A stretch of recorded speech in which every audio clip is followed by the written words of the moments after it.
Jami As-Sagaf Surakarta menyimpan cerita sejarah berupa peristiwa penting yang mengiringi perkembangannya. Satu di antaranya, saat selesai pembangunan Masjid As-Sagaf, beberapa solihin bertanya kepada Habib Abu Bakar As-Sagaf tentang letak mihrab.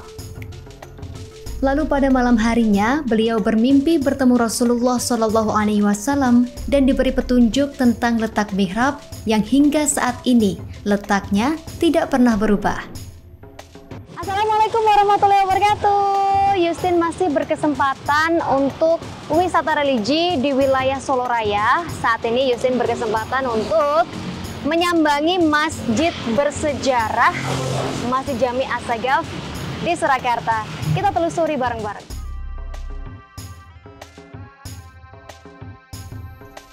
Masjid Jami As-Sagaf atau MJA di Jalan Kapten Mulyadi Pasar Kliwon, Solo bukan hanya tempat ibadah, tetapi juga saksi bisu perjalanan panjang budaya dan toleransi di Kota Bengawan. Didirikan tahun 1344 Hijriah oleh Habib Abu Bakar bin Muhammad As-Sagaf, ulama dan pedagang dari Gresik, masjid ini menjadi simbol dakwah Islam di tengah masyarakat Jawa. Masjid Jami As-Sagaf seiring waktu mengalami renovasi besar-besaran pada tahun 1930 atas prakarsa Habib Abdul Qadir bin Abdurrahman As-Sagaf, cucu dari Habib Abu Bakar.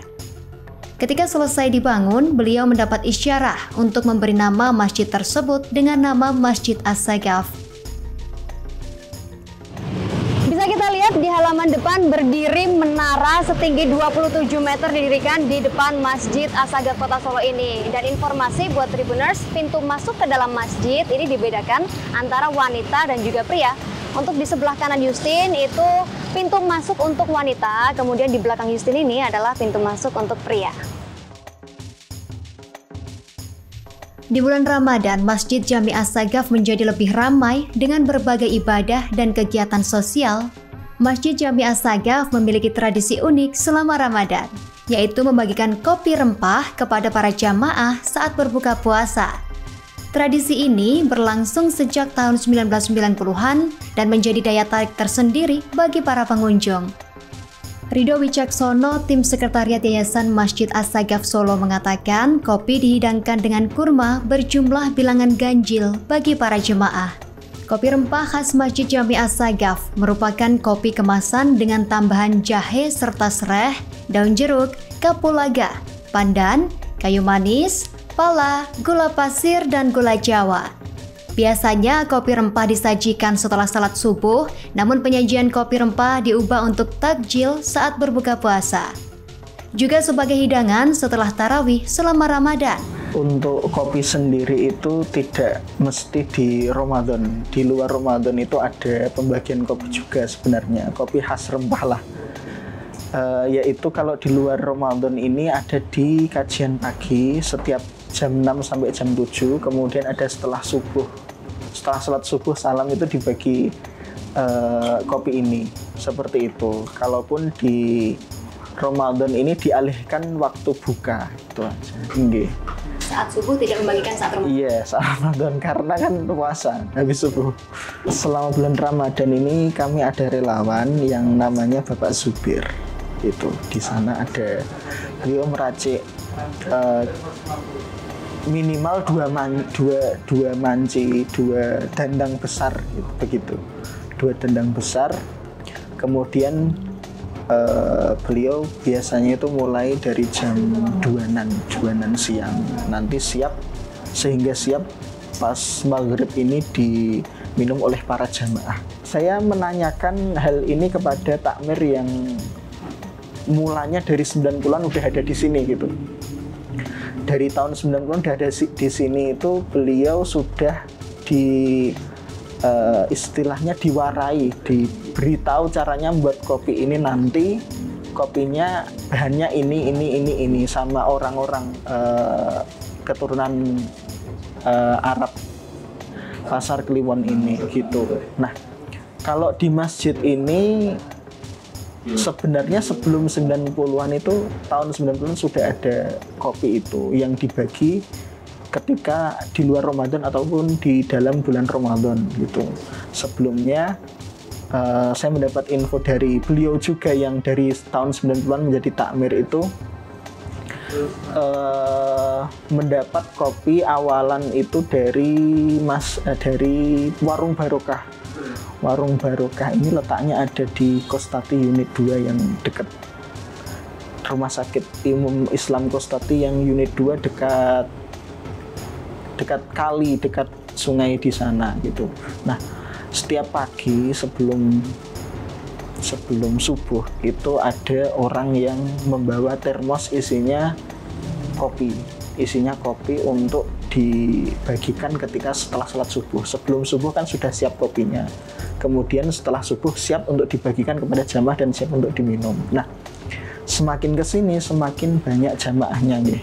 Kemudian dari situ masjid inisiatif untuk membuat kopi sendiri, kopi rempah itu tadi gitu, yang sudah istilahnya diwarai sama orang-orang keturunan Arab Pasar Kliwon ini, kemudian dilazimkan dibuat sampai sekarang gitu. Dan orang-orang berkesan di sini dengan kopi rempahnya.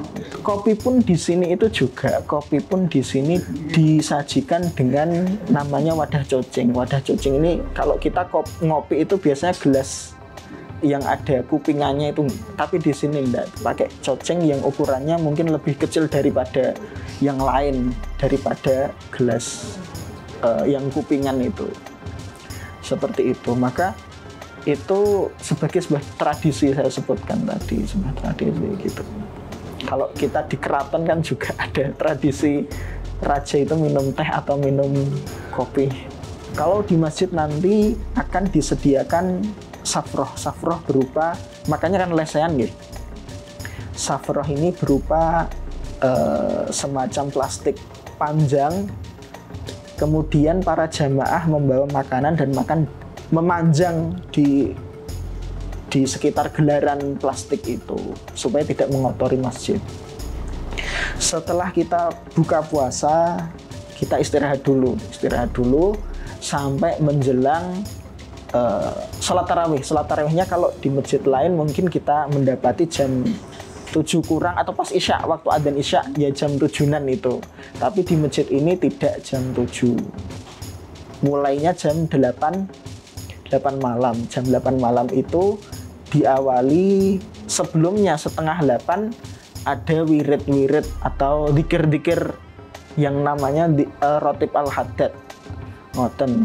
Setelah Rotib Al-Haddad itu dari setengah 8 ya, menjelang jam 8 sampai jam 8.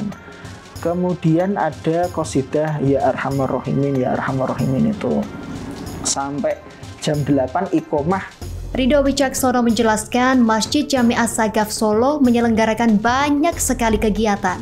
Bisa dikatakan 24 jam beragam kegiatan diadakan masjid yang terletak di Jalan Kapten Mulyadi, Jawa Tengah ini. Berbagai kegiatan pada Ramadan ini membuat pengurus fokus untuk mengurus kesekretariatan dan menghubungi Ustadz guna memastikan jadwal. Selain itu, tentu juga akan membutuhkan dana yang tidak sedikit.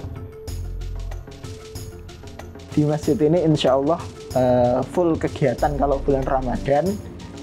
Kemudian di luar bulan Ramadan juga full kegiatan. Mari kalau ada kelebihan rezeki atau